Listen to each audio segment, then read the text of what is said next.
Hey, what's up, guys? Ronin Man here, out at the Colorado River, Lake Mead, and the Hoover Dam. So we're kind of out here hiking, checking it out, taking the dogs out, and the dogs are doing good. So it's a good day. It's a good day.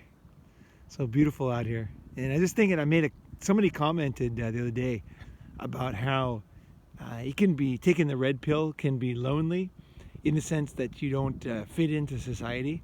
And I wanted to talk about that a little bit because I think it's a pretty good topic, actually. I know for myself, loneliness is not one of my, like, everybody's got their weakness, everybody's got their thing that really drives them crazy.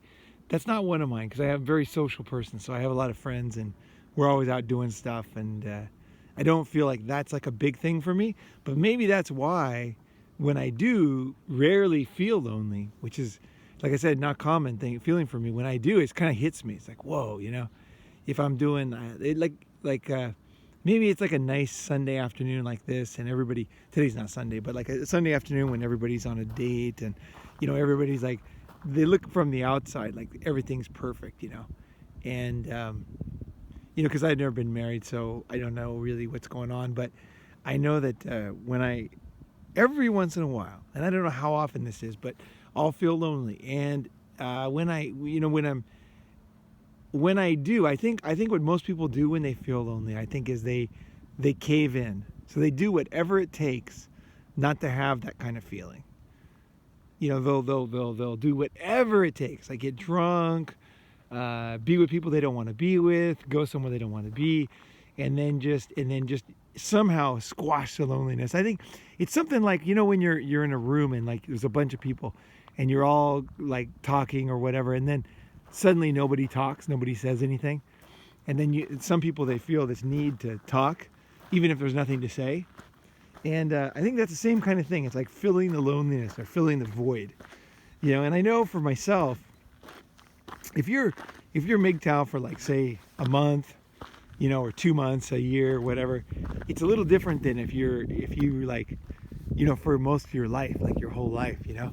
There are moments when you'll feel like you kind of wish you fit into society, like just even being smart, like not being dumb, can be lonely, because everybody watches some stupid movie or something, and it's like, this is they're talking about it and you're thinking, that's the dumbest movie I've ever seen in my life, or I would never see that movie.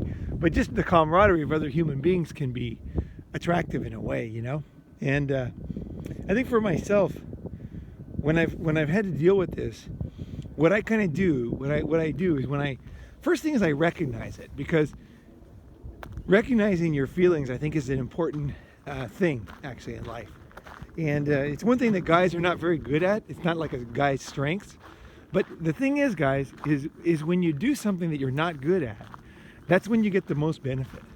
Because if it's something you're good at, you just do it naturally, right? You know what I mean? It's like no problem. And it's like me going to the gym or staying in shape. It's super easy for me. I mean, it's not easy, but I mean, it's like something I've done my whole life. So it's relatively, compared to other people, I hear people struggle about going to the gym and losing weight and stuff, and like, that's like not my big struggle, right? I'm always in good shape, and going to the gym, I enjoy going to the gym, I enjoy going to yoga, so it's not my struggle. So when I go, I don't get such a benefit, whereas somebody who struggles with going to the gym, if they actually discipline themselves to go to the gym and get in shape, they're going to feel like a million times better. Whereas for me, I'm usually in good shape, so it doesn't have the same benefit, right? So I think if you have a feeling, right, so you have some kind of emotion, it's loneliness or whatever, I think the first thing is just to kind of recognize it. Like everyone around you, you might see a lot of people doing, I don't know, like you see couples holding hands or people doing stuff, and you feel like you're somehow missing out, right? But the thing to do is to really look closely, because if you look closely at other people, like, I think when you first see people, you think, oh, they're so happy, everything's perfect over there. But if you look really closely, often you see that it's not as happy as it seems. Like there might be some disagreements, there could be this or that. And I think just looking, quietly observing is a very powerful thing, because it tells you more. Like your first glance is like, oh my gosh, the Budweiser commercial is perfect, And then when you actually think about it. You think, well, geez, do I want to be drunk at, 11 in the morning? Not really, That's not good for me. I did that before. I've done that before. It's not good. Do I really want, to be doing whatever? And you start thinking about it. You start observing. You start questioning, like, hey, is this, this stuff they're force feeding me on the media, is this really what I want? Is this really what makes me happy as a person? Because I know for myself, like, creating things makes me the happiest. When I'm doing something, when I'm creating something, and when I'm like interacting with you guys and just seeing your comments and talking stuff, that makes me very happy, right? Whereas if I'm consuming something, it doesn't make me that happy. So I think a lot of like dealing with this stuff is just admitting it, observing other people, thinking about what you really value, and then just realizing, and I think this is the final thing I want to say, is that realizing that it's like any feeling that you have, it's almost like a cloud. There's no clouds in the sky today, but if you think about a feeling, it's more like a cloud.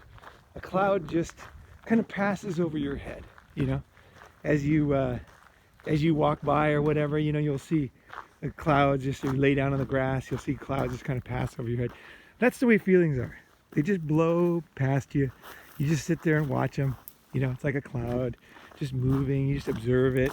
Oh, here comes a big cloud. Okay, it's going to cover up the sky, the sun, for a while, and then just to kind of look at it, check it out. The feeling comes over you. Then you realize the feeling doesn't last. It just blows by. Sometimes I think of life like I used to go down rivers a lot. Like, this is a Colorado River, right? I used to go down. This thing's not really moving here, but like I used to take like boats and canoes and things like that down rivers, ride the inner tubes and stuff, and swim down rivers a lot. And I remember, like, when I would go down, I went down this one river in Indonesia, in the jungle, and it was a long trip that we took, like down the thing. It was several miles through the jungle, and I remember like every part of the river was completely different. Like, some parts I was in this like almost like a grasslands kind of feeling, grassy. And other times it was like rocky and like rapids. And I found this huge frog. It came into my shirt somehow. It came into the bottom of I had a t-shirt on, and as I was floating down in the inner tube, and there was this massive frog in my thing. Like seriously, there was like a 2-kilo frog, a 4-pound frog, sitting in my shirt. And I was like, whoa, I pulled it out. It could have been a snake, right? It could have been anything. And then the next minute I'm in this like, I'm in the rapids. The next minute I'm going through these trees, like I'm getting like smashed against these branches in my face, and I'm just like, I'm getting all scratched up and everything. And the next minute it's totally peaceful, and I'm just floating along, and there's grass everywhere, and it's a perfect day. And I think that's the way emotions are, and I actually think that's what life is. Life is like floating down a river. It's like minutes, it's absolute madness, and your life's in danger. And then and like the next minute, it's like absolutely like astoundingly surprising, like the frog in my shirt, that could have been a snake or whatever, or any animal, right? And then the next minute, it's like the absolute, like madness, and then it's safe, and that's the way I think about my career, and I think about my friendships, and I actually think about age, like my 20s and 30s. I think each decade has a different kind of feeling. You have the high pressure season where you're really trying to learn stuff, right? You're a student, and then you have like where you're trying to get your career going, and you're absolutely you don't know where you really like so scared of the future because you don't know what's going to happen and what's going to be a valuable skill, what's not, and you feel like completely everything's like new, and like often guys don't really think about it, but it's quite scary, getting a career going. Your early 20s, it's like, what's going to happen? Am I going to make the right decisions? And you're a lot of indecision, and you're making decisions, but you're not sure if they're right. Later you regret some things, and that period of life. And then there's very, very peaceful periods of life. So when I think of anything like that, or if I think of a feeling, I just think of laying back in the state park, and just looking up at the sky, and just seeing the clouds come by, and they come by. So like maybe some danger will come by in my life, and then it'll pass. And maybe I'll be really angry about something, it'll pass. Or I'll be super happy about something, and it'll pass. And I think that's just realizing that they're like clouds.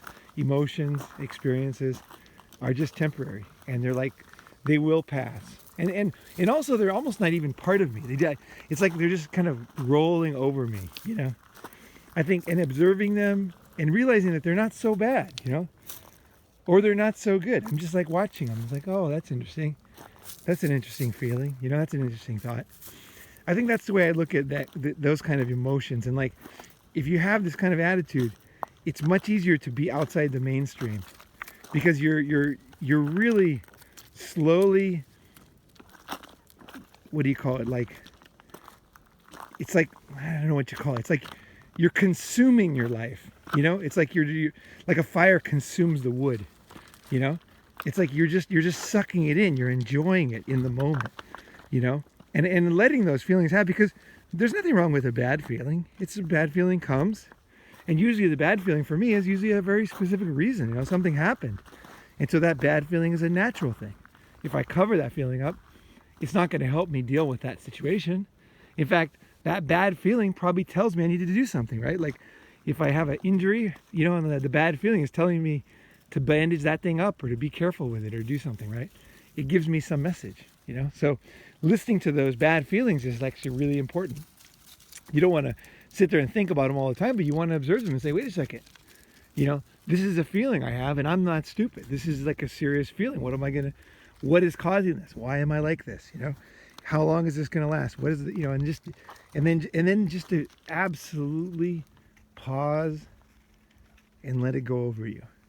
I think that is for me, that's my secret for dealing with those kind of emotions. Because what most people do is they rush, like society just tells you to do something that just covers it up. Whether it's, you know, get some beer, get in a loud environment, do something. You know, you can do that later. There's nothing wrong with all that stuff. You know, nothing wrong with getting drunk. Nothing wrong with being in a party or something. But not when you're having to deal with something. You got a real feeling, right? You got a real emotion. You got an injury. You got something. You know, you deal with it, you know.